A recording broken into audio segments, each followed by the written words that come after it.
Some are very simple. I would go, excuse me, miss, you've got a coin right here. I actually wanted to have a little bit of fun with this guy. It's because it's been such a long while since I've played with a coin like this. Oh, it came back right over here. This is a very, very odd coin. And I've actually taught students the technique and stuff of this nature, and they learned it so quickly, where it took me so long, 3 years. They learn it in an instant. Kids are getting smarter these days. It's crazy. And in the same way, I can actually show my hands, and yet the coin will appear again.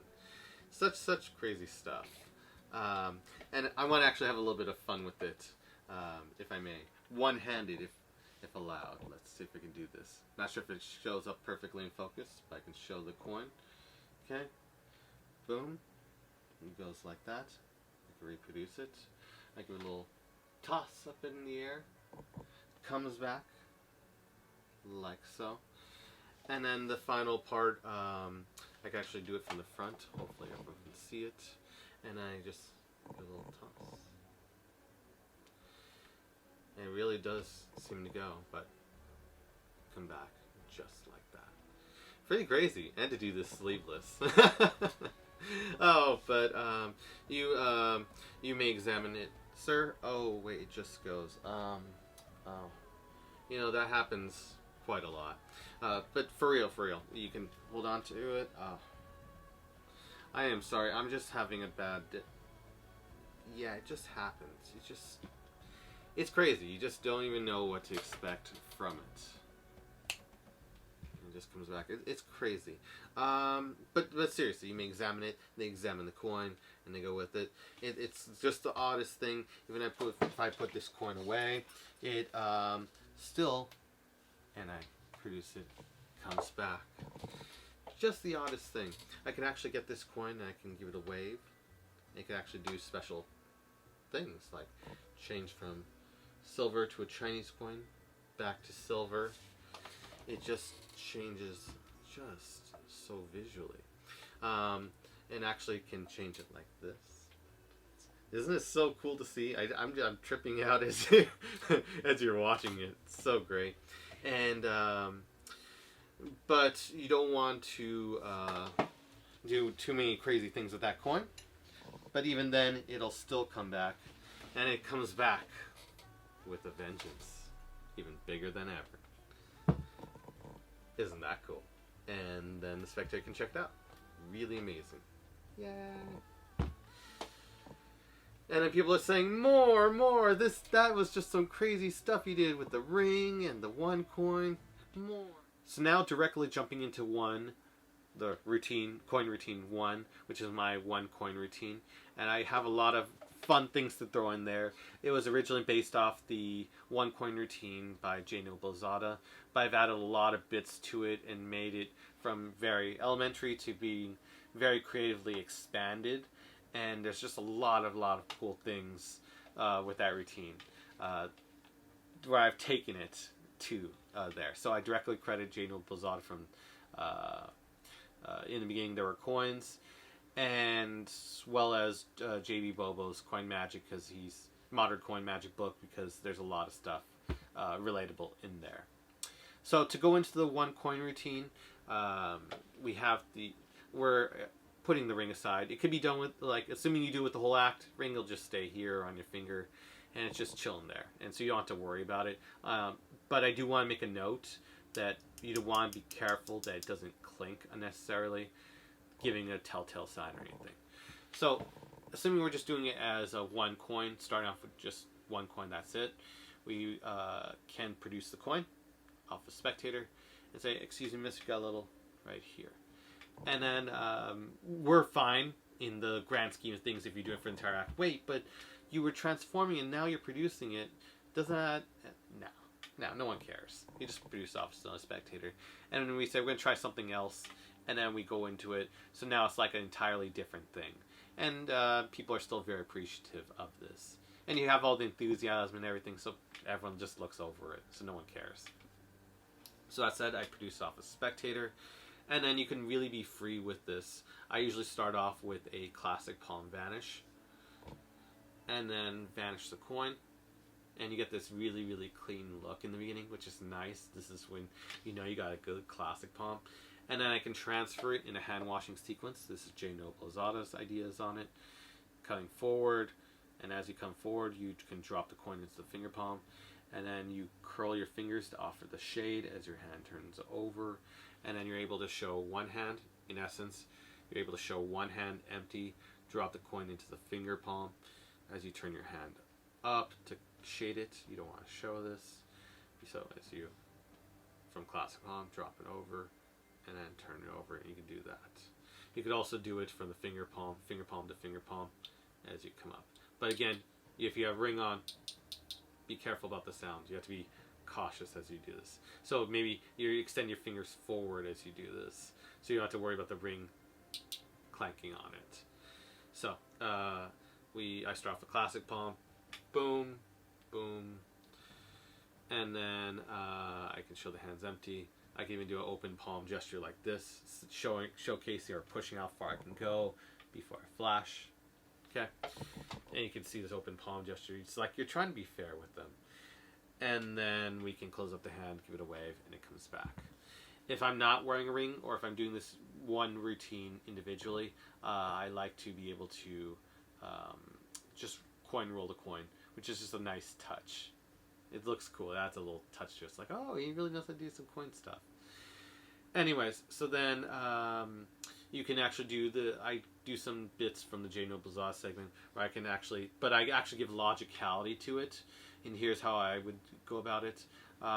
Here, can you hold on to the coin? Or do you want to check it out, the coin, whichever. And then I do the transfer, and then I hand it to them, but then I kind of show it opening, and it just goes. And it's like, wait, what? And people are like, whoa! And then I can produce a coin from behind my shirt, or from the behind, yeah. So I just put it behind the shirt, and then pull away, and then produce. Looks great. Drop into the other hand. So I produce from here, drop it into the other hand, and then I do a fake take, where I pretend to take it, go forward, and then hand it to them. And I'm like, okay, but for real, you take it. And then it stops, and then it goes, and I'm like, wait, what? And then I produce it off of the other part of my shirt. Looks really cool. Then I can take it, and I say, no, really take it, and I open up my hand, and I see it go, and people are thinking, oh, it has to be there. It goes, and then I just go, wait, what? And I can adjust myself. Everyone's reacting. It looks great. And then you can produce it however you want, not limiting you to your creativity. One idea, I just do a Lamask load. Where from the classic palm, your hand closes on up, leaves a hole right here, and into your hand comes over to go under. The gesture is classic palm. Okay. Oh, wait, sorry. And then the idea is, they don't know the coin's here. Close up the hand. You have a little opening right here. Hand comes over. As it goes down, it goes over, it comes down, and I drop the coin inside. As it comes like this, I can give a little gesture like this. Ooh, and then show the coin. Again, one last time. Close up the hand. Drop the coin inside as I come around. You can do it slowly. Get a little wave. And show the coin. And then you can actually hand it out to them so they can examine it. So then because you want to show them you were just messing with them, and you want them to be a part of the show. And now they're really interested. Letting them play with your stuff. You're like, oh wow, he's really letting me, removing the power from himself to be able to let me see the prop. Wow, okay, now I'm intrigued. Fine, I'll check it out. And you could either do the one-handed coin sequence before or after. I probably would normally do it before, so I don't have too much nervousness or focus on it, though the audience may be more forgiving if you do it now. So it's internal struggle, but you know. Anyways, so for the first time, we're going to do the downs palm vanish. Okay, where it's going to be clipped right here. If you want to learn more about it, to learn from J.B. Boba's Modern Coin Magic, definitely recommend the book. I'll put a link in there for that book. And so we show the coin, and then first finger, second finger, drop it inside, put it inside the downs palm as you come down and up. And T. Nelson Downs did this palm a lot. So you would showcase it, and then you would come down and up. Whoop, sorry. So you would showcase the coin, and then come down as you palmed it and up. Keeping the, and this is a big tip to making it actually work. It's a little harder because I can't tell the eye level of the camera, so I might be flashing right now. But normally, I would say the biggest tip that's helped me work it into my Magic Castle act, or just any act in general, is that this thumb has to be level with their eyes. Okay? That is the most important part. So if they're taller than you, you actually have to tilt it to the point of flashing to know that they're not flashing. So having it further back, you have more flexibility in angles. But again, the thumb has to be eye level with their eyes. If they're taller up here, you have to match the eyes right here, and you get it. So, and then standing back, you have more flexibility in production of it. Though you don't want to be too far away, then you can't even tell what you're producing. So it's finding that medium. So, boom, and I can go like this. Boom, I can showcase like this. That it's gone. I can show the back, and I would thumb touches the first and second finger as I turn, so I don't have to worry about flashing. I come back, I go like this, I get one little wave, and then I come forward, and then I pick the coin back out of down palm from here. As I come forward, fingers go inside, they clip the coin, thumb pushes it up as I act like I'm pulling out of nowhere. Also credit to Illusionists for their how to do street magic. This is one of the things they covered. Showcasing it. They didn't show how to go into it, which I'm showcasing, which is going inside, clip, and then up, tossing. They showcase the production of it, which looks great.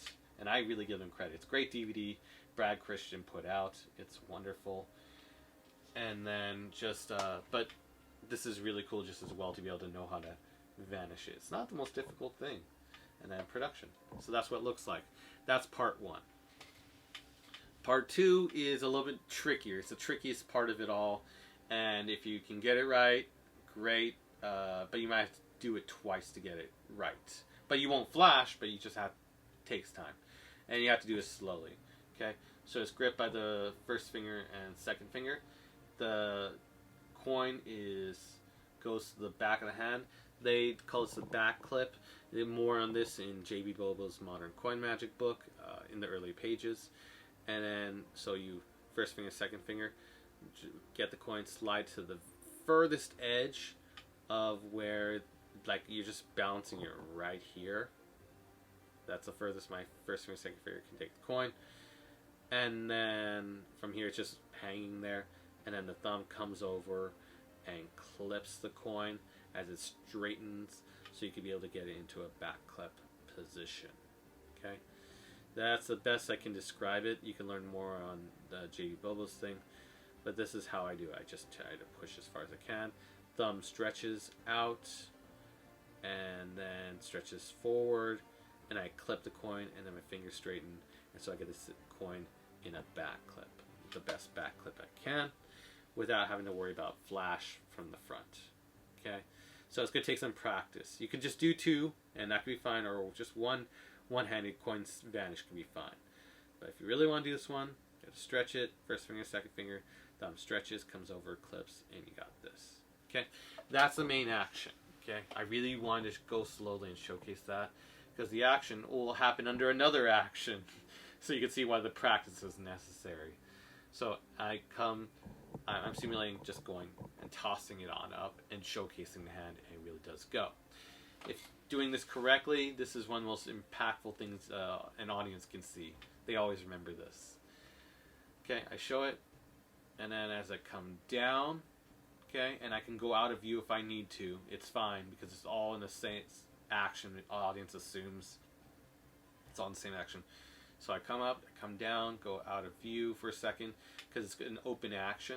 And you could actually come at your side as you do a long, slow action and then come up and then show it's gone. And so as I come down, I get it, I stretch it, and I do the technique of getting it into a back clip. Okay?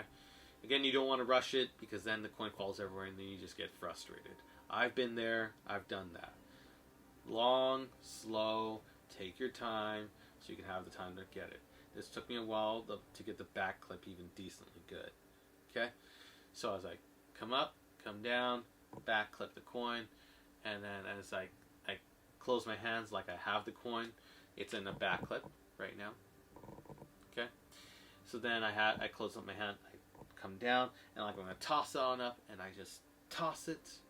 My hand opens abruptly, and I follow the coin. I follow the imaginary coin going up, and it's still in the back clip, which is great. So I toss on up. I guide it with my eyes, coming up real fast. Imagine it really does go up and down. Goes up, and it comes, and then I act like I'm going to catch it.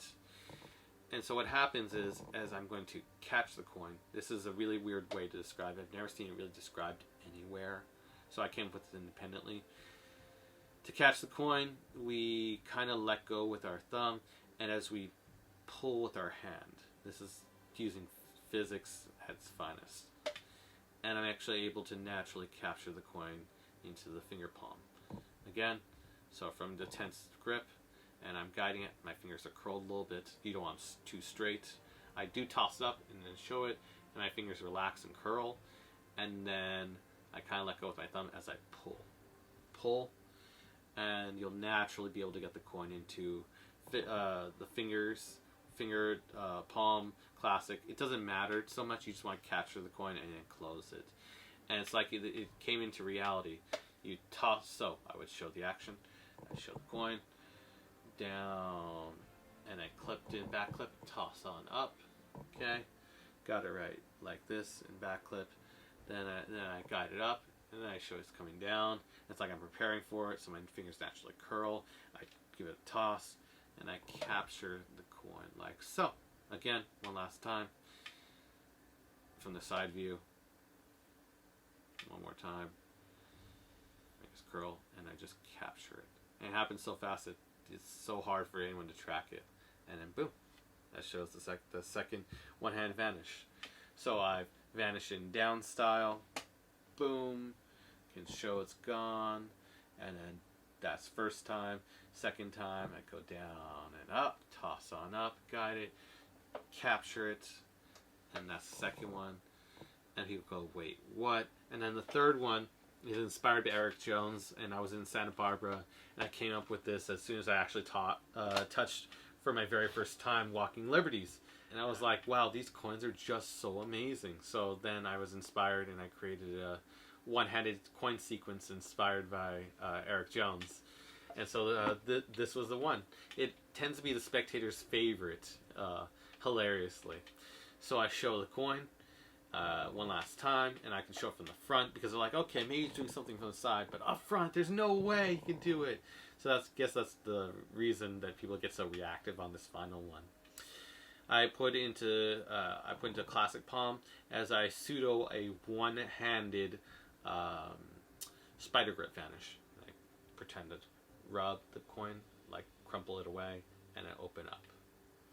And I can do some gestures like so, showing that my fingers are gone. And people are like, okay, wait, what? Does the coin go? And they start to react. And after I've showcased that my fingers are empty, they're going to want to see the center of the hand. And so I drop the coin from the classic palm to the finger palm very casually as I turn my hand. And then I give a crumpling gesture. And then I show a very, very open, depending on your angles, you want good angles, audience 180. You won't want them from behind. And then we showcase an empty hand, like seemingly so. Wow, okay, it really did go. And then, which is just so great. So they should get to see a full extent of your hand. Wow, it really is empty. And then you can blow, and the coin comes back. And then people are so reactive to it. They just love that idea that the coin can just do that. And then they are just reactive, and that you really kept up to your word and did 3 one-handed coin vanishes. It's just cool. I really wanted to push how far I could take this routine, and to have one-handed, just throw it in the whole coin act, one-handed segment. Like, how good is he? He's really, really good. It looks really cool. So then after we've done the one-handed segment, so we've gone from doing basic stuff in a one-handed one-handed sequence. We've done the one coin bit, and we've done the ring bit previously in a previous routine. And now we're going to jump into the Spellbound section, which is great, and then we'll do the production. But the Spellbound section is a lot of cool stuff I just liked from David Vernon, and just some cool stuff I saw from, I believe, Apollo Robbins popularized this one thing, and I just got so excited about the Spellbound. The Spellbound begins by the back left, or sorry, not back, back dominant, in my case left pocket, having the setup for the Chinese coin that I'm going to pick up and use for the Spellbound routine. And how I get into that is that I say, even if I take this coin and I put inside a pocket and I do a fake take, you could even just have it right here, fake take, or be fancy and do a fake take, whichever. Fake take, and go inside your pocket and grab out the Chinese coin. I've secured it, and I say, even if I do that, the coin will reappear. And then I showcase the coin, and then it seems like, wow, okay, even if he puts away, it comes back, and that nothing else happened. Just that effect. Transfer the coin, and now this hand is justified. It's seemingly empty. This hand's empty, so you're in a great position to start. So then you can transfer it back, and then do the David Vernon Spellbound change sequence, which was featured in Stars of Magic, the blue book version, I believe. I think they maybe have newer versions now. I'll put a link below. And it looks like this. You showcase it, clip. I can't really go into it out of respect for Stars of Magic, so check it out if you want to learn the Spellbound sequence, but just clip, change. I'm not really going into it. Just any finer details I could add, I'm going to throw it in there. And then I do the wave, like the original David Vernon Spellbound. Such a great thing. I love this. Here's where I take it. I then take it with the first finger and thumb. Then I rotate in a flippy manner. Makes it look really cool. I'll build up. You get to show it. Everyone gets to see it for a moment. And then I do a retention of vision vanish into the hand, which is kind of in an open palm position. And you're going to change it into that coin. Do the retention of vision vanish, which is an illusionist vanish. It was by, I believe it's by illusionist. And then we do a retention of vision vanish into the hand, and then we can open up, gripping the, after we've done the retention of vision, okay, it's retained over here. We grab it from the side, the other coin, and then we can show it openly like this. It just like transforms into it. Looks really cool. You just showcase it, boom, boom. Looks really, really cool. And so after you've showcased this coin, then we need to do the final bit for the production, which is the final part of this routine. I say, even if I put the coin away, same sequence, but we're going to do a Bobo switch, so it seems like the coin, we actually did put a coin away, which we really did, but it's the Chinese coin, not the Walking Liberty. So I get it, I toss it to the hand, and I really do toss the Chinese coin to clean up. So, again, show this coin, toss the coin, and do a Bobo switch. It happens so fast that the eyes can't see what the coin was, and they're going to just hear it. They got there, or the action simulating it. Go to your pocket and grab out the big load. Try not to clink the coin against the giant coin, so you can give the surprise ending. And as you're grabbing load, and you can show the coin on the spectator or in front, wherever. Show the coin has appeared again. You come around. If you're doing this by table, you can just have your hand right here, come forward, and then do up-down motion, dropping off the load with a finger, a fake take, like this. Comes over, drop it, as fingers grip this giant coin right here, and then it's an up-down gesture. I think it might be better right here. Boom. I'm not sure if I'm able to capture it. So again, last time, we showcase it, hand comes over, drops it, up, down, and then show it. So that's one way. If I'm doing a standing, I produce on a spectator, everyone's reacting, and then my hands kind of meet towards the center. So larger action covers a smaller action, and then they meet, and then I do the transformation, which looks just so great. And that's my full 1 coin routine. If I was to say, here's my definitive 1 coin routine, and here's all of it, this would be it. It's just a great, great routine. And all you need is an odd coin that can simulate a similar size, like a British penny or a Chinese coin, Walking Liberty half dollar, an expanded guy, and now you've got a commercial routine you can use forever.